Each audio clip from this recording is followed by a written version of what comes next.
എന്താണ് ഈ സുവിശേഷത്തിന്റെ സ്വഭാവം? ഈ സുവിശേഷം എന്ന വാക്കിന്റെ അർത്ഥം തന്നെ നല്ല വിശേഷമാണല്ലോ. ആർക്കാണ് ഈ നല്ല വിശേഷം ഉണ്ടായത്? നല്ല വിശേഷം ഉണ്ടായത് നിസ്സഹായരായവര്, രോഗികളായവര്, ദരിദ്രരായവര്, സമൂഹം പിന്തള്ളിയവര്, പാപികളായവര്, ഇവർക്കൊക്കെയാണ് നല്ല വിശേഷം ഉണ്ടായത്. അത് തന്നെയാണ് ഈ സുവിശേഷത്തിന്റെ ഭിന്നതയുടെ അടിസ്ഥാനവും. അതുകൊണ്ട് തന്നെയാണ് നാടുവാഴികളും പ്രമാണികളും ഒക്കെ സുവിശേഷത്തെ എതിർത്തത്. അത് ഓർക്കുക, ആ കാലത്തിന്റെ ക്രമത്തിൽ പാപികളായവർക്ക് പിന്നീട് ഒരു തിരിച്ചുവരവില്ലായിരുന്നു. അവർ കഠിനമായ ശിക്ഷ അനുഭവിക്കേണ്ടി വരുമായിരുന്നു. ചെറിയ കാര്യത്തിന് പോലും ഒരുപക്ഷെ വധിക്കപ്പെടുമായിരുന്നു. തിരിച്ചുവരവുകളില്ല. ആ സമയത്താണ് ഈശോ ധൂർത്തപുത്രന്റെ ഉപമ പറഞ്ഞിട്ട് പശ്ചാത്തപിക്കുന്നവന് തിരിച്ചുവരവുണ്ട് എന്ന് പറയുന്നത്. രണ്ടാമത്തെ കാര്യം ഇതാണ്, അന്നത്തെ ദൈവസങ്കല്പം മുഴുവൻ ദൈവം പ്രതാപവാനാണ്, ദൈവം അധികാരിയാണ്, അങ്ങനെയൊക്കെയാണ്.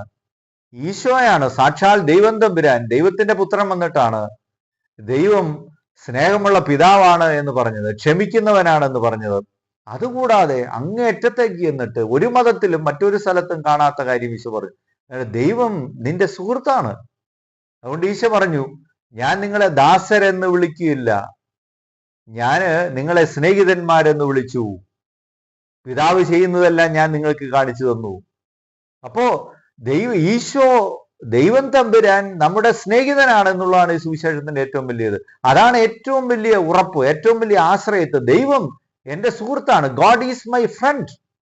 അതാണ് ക്രിസ്ത്യാനിറ്റിയുടെ ഏറ്റവും വലിയ സവിശേഷത എന്ന് പറയുന്നത്. മറ്റുള്ളവിടത്ത് കാണുന്ന ദൈവ സങ്കല്പമല്ല, ബിംബമല്ല. അതിന്ന് പലപ്പോഴും നമ്മുടെ ധ്യാന ഗുരുക്കന്മാർക്കൊന്നും വിശദീകരിച്ചു കൊടുക്കാൻ പറ്റാത്ത കാര്യമാണ്. നോക്കുക, ഈ നമ്മുടെ യുവജനങ്ങളൊക്കെ ഒരുപക്ഷെ സഭയിൽ നിന്നൊക്കെ അകന്നു നിൽക്കുന്ന ഒക്കെ കാര്യം ഇതാണ് നമ്മൾ യഥാർത്ഥത്തിൽ പറയേണ്ടത്. God is your friend. അതാണ് പോപ്പ് ഫ്രാൻസിസ് പാപ്പ ക്രിസ്തുസ് വിത്ത് യുവജനങ്ങൾക്ക് വേണ്ടിയുള്ള അപ്പസ്തോല ആഹ്വാനത്തിൽ പറയും, wherever you go, even if you go astray from him, he loves you, he embraces you. അപ്പൊ അതാണ് ഈ സുവിശേഷത്തിന്റെ കാതൽ എന്ന് പറയും. ഈ സ്വഭാവമാണ് ഈ ഭിന്നത ഉണ്ടാക്കിയത്. ഈ സുവിശേഷം അന്നത്തെ ആളുകൾക്ക് ഗ്രഹിക്കാൻ പറ്റുന്നതായിരുന്നില്ല. അതാണ് ഭിന്നത ഉണ്ടായത്. രോഗികള് ഭാഗ്യവാന്മാരെന്ന് പറയും, ദരിദ്രരെ നിങ്ങൾ ഭാഗ്യവാന്മാരെന്ന് പറഞ്ഞത്.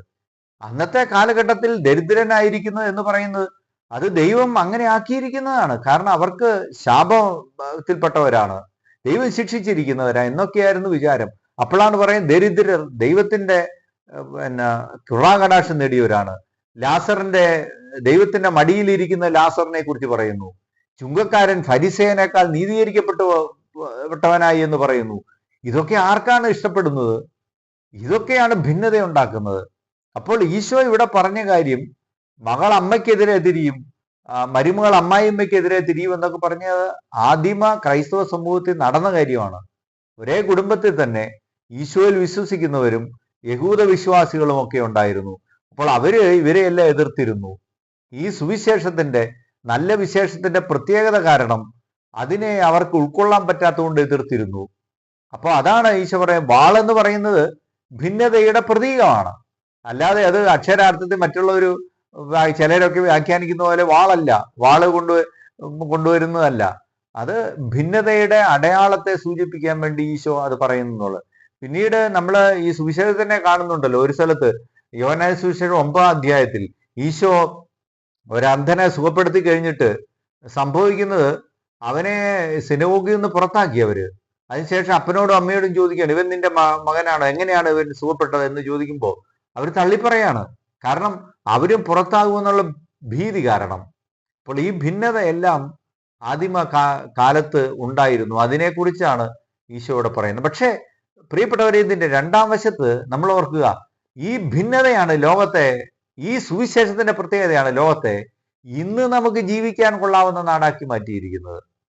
ഉച്ചനീചത്വങ്ങളെല്ലാം മാറ്റിയത്. കേരളത്തിൽ പോലും ഉണ്ടായ സാമൂഹ്യ നവോത്ഥാനത്തിന് ഇവിടെ ക്രൈസ്തവ മൂല്യങ്ങളാണല്ലോ അതിന് കാരണമായത്. ഇന്ത്യയിൽ തന്നെ ഇന്ത്യയുടെ വിവിധ ഭാഗങ്ങളിൽ ഈ ക്രൈസ്തവ മിഷണറിമാരൊക്കെ വന്നിട്ടും വരുത്തിയ മാറ്റമാണ് വിദ്യാഭ്യാസ വിപ്ലവം ഒക്കെ. അങ്ങനെ ഇവിടുത്തെ സാക്ഷരതാ നിലവാരം തന്നെ മാറുന്നു, അതിന്റെ പേഴ്സൻറ്റേജ് മാറുന്നു.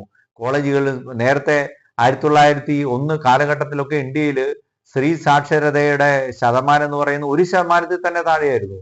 വിദ്യാഭ്യാസത്തെ കുറിച്ചുള്ള കോത്താരി കമ്മീഷനിലൊക്കെ നമ്മൾ കാണുന്നുണ്ട്. അപ്പോൾ നമ്മൾ ഈ സുവിശേഷത്തിന്റെ ഒരു സാമൂഹിക വ്യാഖ്യാനം നടത്തുമ്പോൾ ഇതെല്ലാം നമ്മൾ ചേർത്ത് തന്നെ പറയേണ്ടതാണെന്ന് തോന്നുന്നു.